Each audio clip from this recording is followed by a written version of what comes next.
प्रभु की स्तुति। आप इस चैनल को रोजाना सुनकर एक साल में बाइबल पढ़ सकते हैं। Please subscribe and support. आज के बाइबल अध्याय। इतिहास की पुस्तक दूसरा भाग अध्याय 30। इतिहास की पुस्तक दूसरा भाग अध्याय 30। हिजकिय्याह का माना ऊंचा फसह। फिर हिजकिय्याह ने सारे इस्राएल और यहूदा में कहला भेजा और एप्रैम और मनश्शे के पास इस आशय के पत्र लिख भेजे कि तुम यरूशलेम को यहोवा के भवन में इस्राएल के परमेश्वर यहोवा के लिए फसह मनाने को आओ। राजा और उसके हाकिमों और यरूशलेम की मंडली ने सम्मति की थी कि फसह को दूसरे महीने में मनाए। वे उसे उस समय तक इस कारण न मना सकते थे क्योंकि थोड़े ही याजकों ने अपने अपने को पवित्र किया था और प्रजा के लोग यरूशलेम में इकट्ठे न हुए थे। और यह बात राजा और सारी मंडली को अच्छी लगी। तब उन्होंने यह ठहरा दिया कि बेर्शेबा से लेकर दान के सारे इस्राएलियों में यह प्रचार किया जाए कि यरूशलेम में इस्राएल के परमेश्वर यहोवा के लिए फसह मनाने को चले आओ, क्योंकि उन्होंने इतनी बड़ी संख्या में उसको इस प्रकार न मनाया था जैसा कि लिखा है। इसलिए हरकारे राजा और उसके हाकिमों से चिट्ठियां लेकर राजा की आज्ञा के अनुसार सारे इस्राएल और यहूदा में घूमे और यह कहते गए कि हे इस्राएलियों, इब्राहिम, इसहाक और इस्राएल के परमेश्वर यहोवा की ओर फिरो कि वह अश्शूर के राजाओं के हाथ से बचे हुए तुम लोगों की ओर फिरे और अपने पुरखाओं और भाइयों के समान मत बनो, जिन्होंने अपने पूर्वजों के परमेश्वर यहोवा से विश्वासघात किया था और उसने उन्हें चकित होने का कारण कर दिया था, जैसा कि तुम स्वयं देख रहे हो। अब अपने पुरखाओं की नाई हठ न करो, वरन यहोवा के अधीन होकर उसके उस पवित्र स्थान में जाओ जिसे उसने सदा के लिए पवित्र किया है, और अपने परमेश्वर यहोवा की उपासना करो कि उसका भड़का हुआ क्रोध तुम पर से दूर हो जाए। यदि तुम यहोवा की ओर फिरोगे तो जो तुम्हारे भाइयों और लड़के वालों को बंधुआ बनाने के ले गए हैं, वे उन पर दया करेंगे और वे इस देश में लौट सकेंगे, क्योंकि तुम्हारा परमेश्वर यहोवा अनुग्रहकारी और दयालु है। और यदि तुम उसकी ओर फिरोगे तो वह अपना मुंह तुमसे न मोड़ेगा। इस प्रकार हरकारे एप्रैम और मनश्शे के देशों में नगर नगर होते हुए जुबलून तक गए, परंतु उन्होंने उनकी हंसी की और उन्हें ठट्टों में उड़ाया। तो भी आशेर, मनश्शे और जुबलून में से कुछ लोग दीन होकर यरूशलेम को आए, और यहूदा में भी परमेश्वर की ऐसी शक्ति हुई कि वे एक मन होकर जो आज्ञा राजा और हाकिमों ने यहोवा के वचन के अनुसार दी थी उसे मानने को तैयार हुए। इस प्रकार अधिक लोग यरूशलेम में इसलिए इकट्ठे हुए कि दूसरे महीने में अखमीरी रोटी का पर्व माने, और बहुत बड़ी सभा इकट्ठी हो गई और उन्होंने उठकर यरूशलेम की वेदियों और धूप जलाने के सब स्थानों को उठाकर किद्रोन नाले में फेंक दिया। तब दूसरे महीने के 14वें दिन को उन्होंने फसह के पशु बलि किए। तब याजक और लेवीय लज्जित हुए और अपने को पवित्र करके होम बलियों को यहोवा के भवन में ले आए, और वे अपने नियम के अनुसार अर्थात परमेश्वर के जन मूसा की व्यवस्था के अनुसार अपने अपने स्थान पर खड़े हुए, और याजकों ने रक्त को लेवियों के हाथ से लेकर छिड़क दिया, क्योंकि सभा में बहुतेरे ऐसे थे जिन्होंने अपने को पवित्र न किया था। इसलिए अब अशुद्ध लोगों के फसह के पशुओं को बलि करने का अधिकार लेवियों को दिया गया कि उनको यहोवा के लिए पवित्र करे। बहुत से लोगों ने अर्थात एप्रैम, मनश्शे, इस्साकार और जुबलून में से बहुतों ने अपने को शुद्ध नहीं किया था, तो भी वे फसह के पशु का मांस लिखी हुई विधि के विरुद्ध खाते थे, क्योंकि हिजकिय्याह ने उनके लिए यह प्रार्थना की थी कि यहोवा जो भला है वह उन सबों के पाप ढांप दे जो परमेश्वर की अर्थात अपने पूर्वजों के परमेश्वर यहोवा की खोज में मन लगाए हुए हैं, चाहे वे पवित्र स्थान की विधि के अनुसार शुद्ध न भी हो। और यहोवा ने हिजकिय्याह की यह प्रार्थना सुनकर लोगों को चंगा किया, और जो इस्राएली यरूशलेम में उपस्थित थे वे 7 दिन तक अखमीरी रोटी का पर्व बड़े आनंद से मनाते रहे, और प्रतिदिन लेवीय और याजक ऊंचे शब्द के बाजे यहोवा के लिए बजाकर यहोवा की स्तुति करते रहे। और जितने लेवीय यहोवा का भजन बुद्धिमानी के साथ करते थे उनको हिजकिय्याह ने शांति के वचन कहे। इस प्रकार वे मेलबलि चढ़ाकर और अपने पूर्वजों के परमेश्वर यहोवा के सन्मुख पापांगीकार करते रहे और उस नियत पर्व के 7 दिन तक खाते रहे। तब सारी सभा ने सम्मति की कि हम और 7 दिन पर्व मानेंगे। सो उन्होंने और 7 दिन आनंद से पर्व मनाया, क्योंकि यहूदा के राजा हिजकिय्याह ने सभा को 1000 बछड़े और 7000 भेड़ बकरियां दे दी, और हाकिमों ने सभा को 1000 बछड़े और 10,000 भेड़ बकरियां दी, और बहुत से याजकों ने अपने को पवित्र किया। तब याजकों और लेवियों समेत यहूदा की सारी सभा और इस्राएल से आए हुओं की सभा और इस्राएल के देश से आए हुए और यहूदा में रहने वाले परदेशी, इन सबों ने आनंद किया। सो यरूशलेम में बड़ा आनंद हुआ, क्योंकि दाऊद के पुत्र इस्राएल के राजा सुलेमान के दिनों से ऐसी बात यरूशलेम में न हुई थी। अंत में लेवीय याजकों ने खड़े होकर प्रजा को आशीर्वाद दिया, और उनकी सुनी गई, और उनकी प्रार्थना उनके पवित्र धाम तक अर्थात स्वर्ग तक पहुंची। इतिहास की पुस्तक 2 भाग अध्याय 31। इतिहास की पुस्तक 2 भाग अध्याय 31। हिजकिय्याह का किया ऊंचा उपासना का प्रबंध। जब यह सब हो चुका तब जितने इस्राएली उपस्थित थे उन सबों ने यहूदा के नगरों में जाकर सारे यहूदा और बिन्यामीन और एप्रैम और मनश्शे में की लाठों को तोड़ दिया, आशेरों को काट डाला और ऊंचे स्थानों और वेदियों को गिरा दिया, और उन्होंने उन सब का अंत कर दिया। तब सब इस्राएली अपने अपने नगर को लौटकर अपनी अपनी निज भूमि में पहुंचे, और हिजकिय्याह ने यहोवा के दलों और लेवियों को वरन याजकों और लेवियों दोनों को प्रतिदल के अनुसार और एक एक मनुष्य को उसकी सेवकाई के अनुसार इसलिए ठहरा दिया कि वे यहोवा की छावनी के द्वारों के भीतर होमबलि, मेलबलि, सेवा टहल, धन्यवाद और स्तुति किया करे।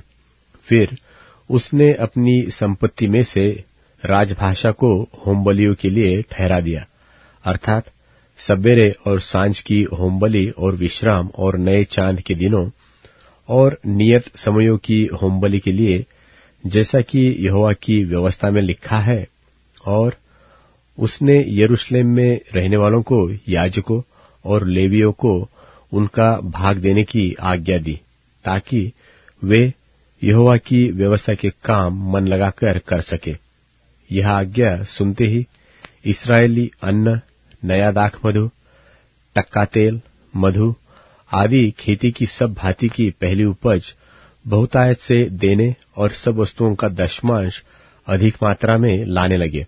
और जो इस्राएली और यहूदी यहूदा के नगरों में रहते थे वे भी बैलों और भेड़ बकरियों का दशमांश और उन पवित्र वस्तुओं का दशमांश जो उनके परमेश्वर यहोवा के निमित्त पवित्र की गई थी, लाकर ढेर ढेर करके रखने लगे। इस प्रकार ढेर का लगाना उन्होंने 3 महीने में आरंभ किया और 7वें महीने में पूरा किया। जब हिजकिय्याह और हाकिमों ने आकर उन ढेरों को देखा, तब यहोवा को और उसकी प्रजा इस्राएल को धन्य धन्य कहा।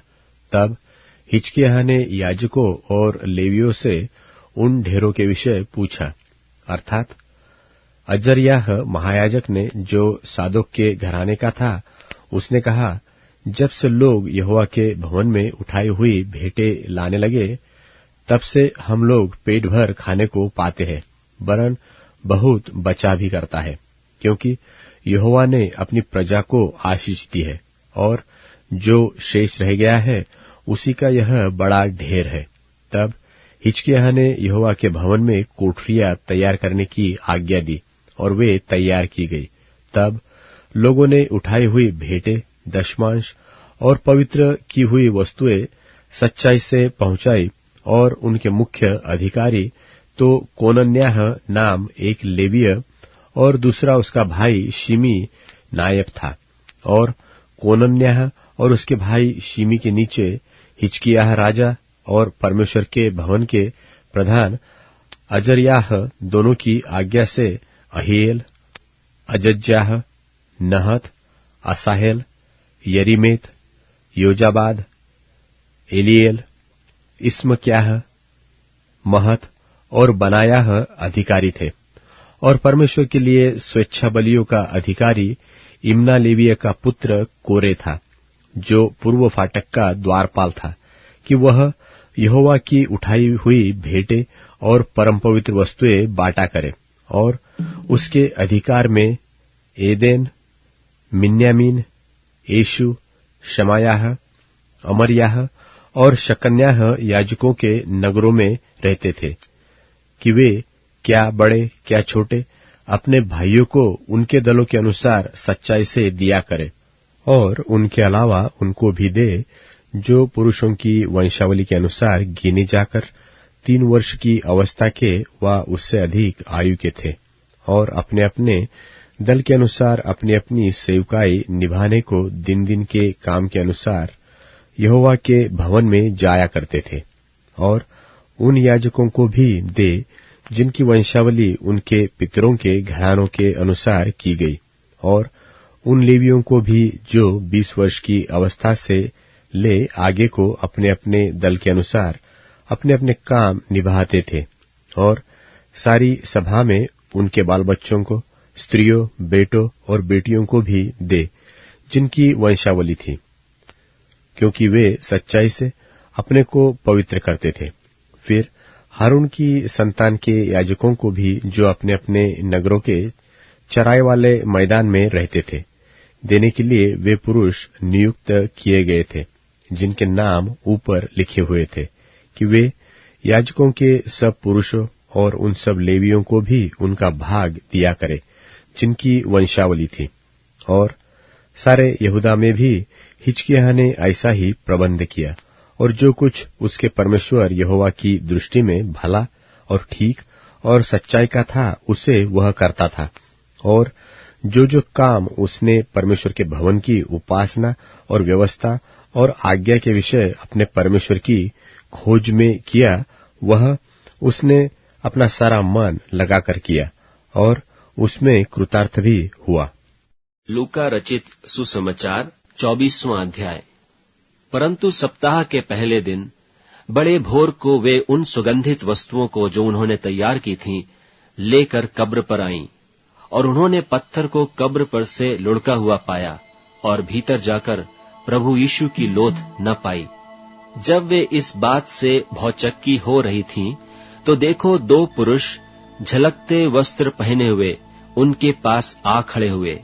जब वे डर गईं और धरती की ओर मुंह झुकाए रहीं, तो उन्होंने उनसे कहा, तुम जीवते को मरे हुओं में क्यों ढूंढती हो? वह यहाँ नहीं, परंतु जी उठा है। स्मरण करो कि उसने गलील में रहते हुए तुमसे कहा था कि अवश्य है कि मनुष्य का पुत्र पापियों के हाथ में पकड़वाया जाए और क्रूस पर चढ़ाया जाए और तीसरे दिन जी उठे। तब उसकी बातें उनको स्मरण आई, और कब्र से लौटकर उन्होंने उन 11 को और सबको ये सब बातें कह सुनाई। जिन्होंने प्रेरितों से ये बातें कहीं, वे मरियम मगदलीनी और यूअन्ना और याकूब की माता मरियम और उनके साथ की और स्त्रियां भी थीं। परंतु उनकी बातें उन्हें कहानी सी समझ पड़ी, और उन्होंने उनकी प्रतीति न की। तब पतरस उठकर कब्र पर दौड़ गया और झुककर केवल कपड़े पड़े देखे, और जो हुआ था उससे अचंभा करता हुआ अपने घर चला गया।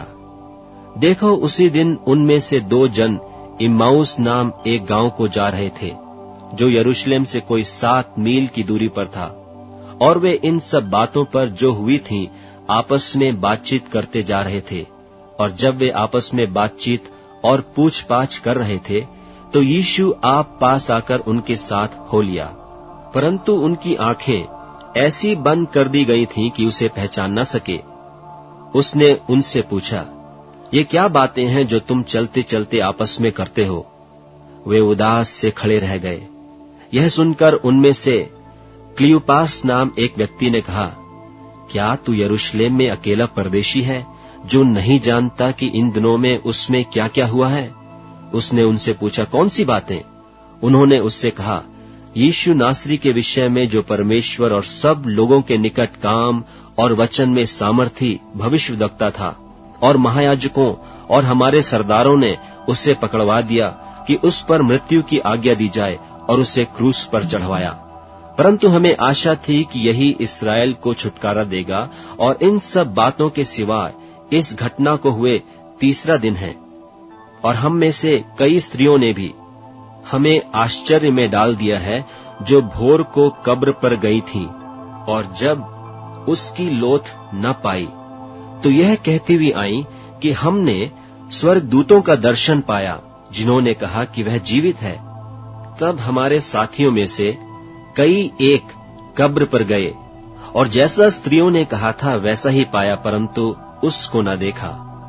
तब उसने उनसे कहा, हे निर्बुद्धियों और भविष्यद्वक्ताओं की सब बातों पर विश्वास करने में मंदमतियों, क्या अवश्य न था कि मसीह ये दुख उठाकर अपनी महिमा में प्रवेश करे? तब उसने मूसा से और सब भविष्यद्वक्ताओं से आरंभ करके सारे पवित्र शास्त्रों में से अपने विषय में की बातों का अर्थ उन्हें समझा दिया। इतने में वे उस गांव के पास पहुंचे जहां वे जा रहे थे, और उसके ढंग से ऐसा जान पड़ा कि वह आगे बढ़ा चाहता है, परंतु उन्होंने यह कहकर उसे रोका कि हमारे साथ रह, क्योंकि संध्या हो चली है और दिन अब बहुत ढल गया है। तब वह उनके साथ रहने के लिए भीतर गया। जब वह उनके साथ भोजन करने बैठा, तो उसने रोटी लेकर धन्यवाद किया और उसे तोड़कर उनको देने लगा। तब उनकी आंखें खुल गईं और उन्होंने उसे पहचान लिया, और वह उनकी आंखों से छिप गया। उन्होंने आपस में कहा, जब वह मार्ग में हमसे बातें करता था और पवित्र शास्त्र का अर्थ हमें समझाता था, तो क्या हमारे मन में उत्तेजना न उत्पन्न हुई? वे उसी घड़ी उठकर यरूशलेम को लौट गए और उन 11 और उनके साथियों को इकट्ठे पाया। वे कहते थे, प्रभु सचमुच जी उठा है और शमौन को दिखाई दिया है। तब उन्होंने मार्ग की बातें उन्हें बता दी, और यह भी कि उन्होंने उससे रोटी तोड़ते समय क्यों कर पहचाना। वे ये बातें कह ही रहे थे कि वह आप ही उनके बीच में आ खड़ा हुआ और उनसे कहा, तुम्हें शांति मिले। परंतु वे घबरा गए और डर गए और समझे कि हम किसी भूत को देखते हैं। उसने उनसे कहा, क्यों घबराते हो और तुम्हारे मन में क्यों संदेह उठते हैं? मेरे हाथ और मेरे पांव को देखो कि मैं वही हूं। मुझे छू कर देखो, क्योंकि आत्मा के हड्डी मांस नहीं होता जैसा मुझ में देखते हो। यह कहकर उसने उन्हें अपने हाथ पांव दिखाए। जब आनंद के मारे उनको प्रतीति न हुई और आश्चर्य करते थे, तो उसने उनसे पूछा, क्या यहाँ तुम्हारे पास कुछ भोजन है? उन्होंने उसे भूनी मछली का टुकड़ा दिया। उसने लेकर उनके सामने खाया। फिर उसने उनसे कहा, ये मेरी वे बातें हैं जो मैंने तुम्हारे साथ रहते हुए तुमसे कही थीं, कि अवश्य है कि जितनी बातें मूसा की व्यवस्था और भविष्यद्वक्ताओं और भजनों की पुस्तकों में मेरे विषय में लिखी हैं, सब पूरी हों। तब उसने पवित्र शास्त्र बूझने के लिए उनकी समझ खोल दी और उनसे कहा, यों लिखा है कि मसीह दुख उठाएगा और 3रे दिन मरे हुओं में से जी उठेगा, और यरूशलेम से लेकर सब जातियों में मन फिराव का और पापों की क्षमा का प्रचार उसी के नाम से किया जाएगा। तुम इन सब बातों के गवाह हो, और देखो, जिसकी प्रतिज्ञा मेरे पिता ने की है, मैं उसको तुम पर उतारूंगा, और जब तक स्वर्ग से सामर्थ न पाओ तब तक तुम इसी नगर में ठहरे रहो। तब वह उन्हें बैतनिय्याह तक बाहर ले गया और अपने हाथ उठाकर उन्हें आशीष दी, और उन्हें आशीष देते हुए वह उनसे अलग हो गया और स्वर्ग पर उठा लिया गया। और वे उसको दंडवत करके बड़े आनंद से यरूशलेम को लौट गए और लगातार मंदिर में उपस्थित होकर परमेश्वर की स्तुति किया करते थे। भजन संहिता अध्याय 12। भजन संहिता अध्याय 12। हे परमेश्वर, बचा ले, क्योंकि एक भी भक्त नहीं रहा। मनुष्यों में से विश्वास योग्य लोग मर मिटे हैं। उनमें से प्रति एक अपने पड़ोसी से झूठी बातें कहते हैं। वे चापलूसी के ओठों से दो रंगी बातें कहते हैं। प्रभु सब चापलूस ओठों को और उस जीभ को जिससे बड़ा बोल निकलता है काट डालेगा। वे कहते हैं कि हम अपनी जीभ ही से जीतेंगे, हमारे ओठ हमारे ही वश में है। हमारा प्रभु कौन है?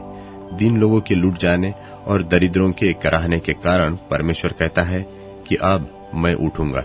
जिस पर वे फुंकारते हैं उसे मैं चैन विश्राम दूंगा। परमेश्वर का वचन पवित्र है, उस चांदी के समान जो भट्टी में मिट्टी पर ताई गई और 7 बार निर्मल की गई हो। तू ही परमेश्वर उनकी रक्षा करेगा, उनको इस काल के लोगों से सर्वदा के लिए बचाए रखेगा। जब मनुष्यों में नीचपन का आदर होता है तब दुष्ट लोग चारों ओर अकड़ाते फिरते हैं। अब Amazon music, tune in, Spotify और YouTube म्यूजिक में उपलब्ध है। Please follow it.